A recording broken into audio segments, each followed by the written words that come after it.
Oi pessoal, bem-vindos a mais uma videoaula, dando continuidade ao assunto que nós estávamos vendo. Eu falei para vocês que nessa aula nós íamos ver a parte de circuitos, geradores e receptores. Esse assunto pode parecer um pouquinho complicado, mas ele não é, tá? Ele é bem simples, mas ele envolve tudo que a gente já viu até agora, certo? Então, a gente tem que prestar um pouquinho de atenção e fazer as relações direitinho para conseguir entender bem. Então, vamos começar falando dos geradores, certo? O que é um gerador, Um gerador, ele basicamente estabelece e mantém uma diferença de potencial, uma DDP, entre dois pontos de um circuito e fornece energia aos elétrons do condutor. Então, o gerador é basicamente o que vai gerar a energia elétrica, O que vai fazer com que os elétrons caminhem e passe a existir uma corrente elétrica ali. Existem vários tipos de geradores, tá? O mais comum deles são as baterias e as pilhas, que são geradores químicos, que eles estabelecem essa diferença de potencial através de reações químicas. Tem também outros tipos de geradores que são as usinas, As usinas eólicas, usinas hidrelétricas. Todas as usinas que geram energia, elas são geradores, certo? E tem também aqueles geradores à base de motor, térmico ou outro tipo de motor, que são aqueles como é que eu posso dizer, conseguem retornar energia se tiver um apagão, O pessoal diz que algumas grandes empresas contratam esses geradores. Então, tudo isso é gerador, certo? Eu vou usar o exemplo da pilha aqui, mas aí vocês pensam que ali pode ter uma infinidade de tipos diferentes de gerador, ok? Então, dito isso, vamos ver aqui um exemplo. Então, eu tenho um circuito básico, o circuito mais simples possível. Eu tenho um gerador aqui que eu representei por uma pilha, o polo positivo e negativo. Todo gerador, gente, vai ter um polo positivo e um polo negativo, tá? O polo negativo é o que tá com excesso de elétrons e o polo positivo é o que tá com falta de elétrons, o que gera justamente essa diferença de potencial, O campo elétrico positivo e negativo, que gera essa diferença de potencial e que faz com que os elétrons saiam do polo negativo e vão em direção ao polo positivo, Nesse sentido de movimento. Então, o que acontece? A corrente elétrica, ela procura o caminho mais fácil. Então, o caminho mais fácil para ela é sempre o que for mais condutor, O que tiver mais condutividade elétrica.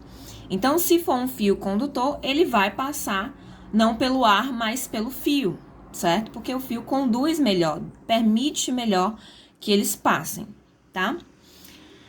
Quando isso acontece, quando existe esse movimento de elétrons, existe trabalho, Que trabalho é justamente força vezes distância percorrida. Então, quando uma distância é percorrida, existe um trabalho sendo realizado, tá? E a razão entre esse trabalho que é realizado e a quantidade de cargas que está sendo transmitido de um ponto a outro, quando a gente divide esse trabalho pela quantidade de cargas, a gente tem algo que a gente chama de força eletromotriz, tá? Que é dada por isso daqui. Força eletromotriz é simbolizada por esse E, tá? Ou pela sigla FEM. Toda vida que vocês virem esse E em um circuito elétrico, que ali existe um gerador. Existe uma força eletromotriz. A força eletromotriz, pessoal, é basicamente a força que um gerador gera, certo? Então, nos polos daquele gerador, entre os polos daquele gerador, a força eletromotriz vai ser, vamos dizer assim, a voltagem, a diferença de potencial que aquele gerador é capaz de fornecer ao circuito. Então, a força eletromotriz é isso, é a força que aquele gerador fornece. E ela é medida em volts, tá? Ela pode ser calculada dessa maneira, que é a menos usual, e a gente vai ver outra maneira de conseguir calcular a força eletromotriz, tá? Que é justamente através da equação dos geradores. Então, esse símbolo aqui é o símbolo que representa um gerador. Então, um gerador, ele está sempre associado a 2 pontos em um circuito, tá? Esses 2 pontos estão sempre ligados por um fio condutor. E aí, entre esses 2 pontos, eu vou gerar a diferença de potencial lá que a gente usa para calcular o URI, né? Para calcular na lei de Ohm. Só que dentro desse gerador, eu tenho 2 coisas. Eu tenho a força eletromotriz, que é justamente o que eu falei para vocês, né? Que é essa energia que é gerada pelo gerador, né? Aquilo que ele gera. E é representado por esse símbolo aqui. Sempre essa barrinha menor vai ser o polo negativo e a barrinha maior vai ser o polo positivo. E dentro desse gerador, lembrando, o gerador vai daqui até aqui, tá? Dentro dele, é como se isso tudo aqui fosse um gerador, como se a gente estivesse olhando para dentro da pilha, certo? Dentro dele existe uma resistência. Óbvio, aquilo ali não, mesmo um fio condutor possui uma resistência mínima, né? Então não é diferente com os geradores. Eles possuem uma resistência mínima, né? Até porque não é um vácuo completo. Então eles impedem um pouco a passagem dos elétrons. Então essa dificuldade que eles geram, né, faz com que exista uma resistência interna. Então, essa resistência interna que está dentro do gerador, a gente chama de R minúsculo. Toda vida que vocês virem esse R minúsculo em cima de uma resistência, significa que aquela resistência, ela não está lá no circuito, que nem essa daqui, ó, fora do gerador. Tem a resistência externa, que é representada por esse R maiúsculo, e a resistência que está dentro do gerador, que é representado por esse R minúsculo, tá?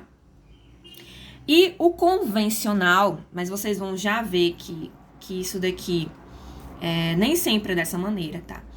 É convencional, ou seja, os físicos decidiram que eles iam convencionar o sinal a direção, e o sentido da corrente elétrica. Então, é convencionado, né? É um acordo que eles fazem de considerar que a corrente elétrica sempre sai do terminal positivo e vai para o negativo. Na realidade, é o contrário, né? Eles saem do negativo e vai para o positivo.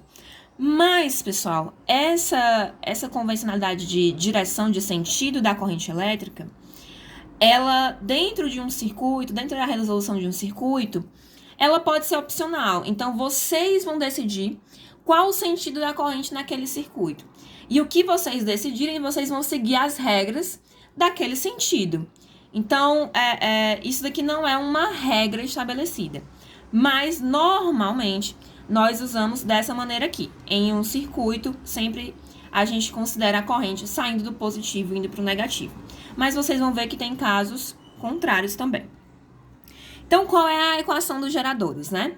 Eu tenho que a DDP, que vai ser gerada aqui nos polos desse gerador, né? Desse ponto até esse, certo? Ela vai ser igual a força eletromotriz, a FEM, né? Dentro do gerador, que tá aqui, menos a resistência interna vezes a corrente que tá passando por aqui. Pessoal, a resistência vezes a corrente, né? Não é igual a diferença de potencial, né? Não é igual a 1. Então, é como se fosse essa força eletromotriz, é o que ela está gerando. E isso daqui, R vezes I, é o que essa resistência está roubando de energia. Então, é o que ele gera menos o que ele perde. Vai ser o produto final. O que ele gera menos o que ele perde lá dentro. Vai ser igual a DDP final. Tudo aqui está em volts, então a DDP também é calculada em volts, né? V maiúsculo. Volts. Certo? Continuando. Como é que a gente faz para calcular essa corrente que está passando nesse gerador, né? Que está sendo produzida naquele circuito. Então, é através da lei que a gente chama de lei de Ohm-Poilet. Eu não sei como é que se pronuncia isso, mas eu chamo de Poilet, tá? Então, aqui eu tenho um gerador. Vocês conseguem entender que isso aqui é um gerador, né? Eu tenho a força eletromotriz e uma resistência interna, né? Então, eu tenho aqui um gerador, saindo do positivo e indo para o negativo, tá? O lado positivo é esse maior, né? Sempre o maior, e o negativo o menorzinho. Então, eu tenho um gerador aqui e uma resistência externa aqui, certo? Resistência interna, o R é minúsculo, resistência externa, o R é maiúsculo, tá? Então, o que a gente sabe? A gente sabe que a diferença de potencial gerada aqui nesses polos, né, nesses dois pontos, ela vai ser igual à resistência vezes essa corrente que está sendo gerada, né? Vai ser a resistência externa vezes a corrente que está sendo gerada. Mas o que a gente também sabe lá pela equação dos geradores? Que a DDP gerada pelo gerador aqui, né? Ela vai ser a força eletromotriz menos resistência interna vezes corrente. Então, o que a gente vai fazer? Essa diferença de potencial gerada aqui é a mesma diferença de potencial que a gente calcula através da lei de Ohm, né? Da lei Uri. Então, a gente vai igualar tudo que está do outro lado, isso daqui, né? R vezes I, vai ser igual a isso daqui. Certo? Foi isso que eu anotei aqui, ó. Força eletromotriz menos resistência interna vezes corrente vai ser igual a resistência externa vezes a mesma corrente. Porque a corrente gerada aqui é a corrente que passa aqui, né? É a mesma corrente. Então, foi o que eu fiz. Eu peguei tudo isso aqui, essa parcela aqui, ó. R vezes I, que eu não sei quem é. Ele tá subtraindo, né? Desse lado, ele tá subtraindo. Ele vai passar pro outro lado, somando. Certo? Então, quando ele passa pro outro lado somando, fica o R que já tava lá, né? Resistência interna vezes corrente, mais resistência interna vezes corrente que passou aqui pro outro lado. Corrente é a mesma, né? Esse I que tá multiplicando, ele tá multiplicando as duas parcelas, ele é o mesmo I. Então, eu consigo colocar ele em evidência dessa maneira aqui, ó. Então, eu coloco resistência externa mais resistência interna entre parênteses e o I multiplicando todo mundo lá fora, ok? Então, essa é a nossa força eletromotriz. É dessa maneira que a gente calcula força eletromotriz. E quem vai ser essa corrente? Bom, é só eu passar esse R mais R minúsculo pro outro lado, dividindo, né? Porque aqui eles estão multiplicando, eles passam dividindo, passa todo mundo, tá?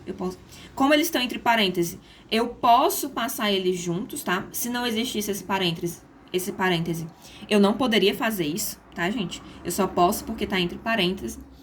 E eu passo dividindo, então vai ficar que a corrente elétrica gerada por esse gerador vai ser igual à força eletromotriz dele, dividido pela resistência externa, mais a resistência interna, tá?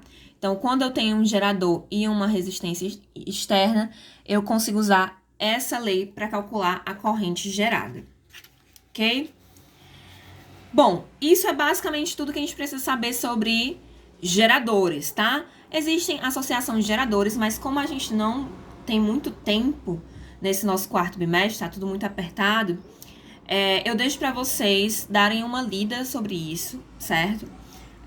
No mesmo capítulo que tem esse assunto, tem a parte de associação de geradores. Então, deem uma olhada nisso. É muito simples, tá? É a mesma coisa basicamente a mesma coisa de associação de resistores, só muda que em paralelo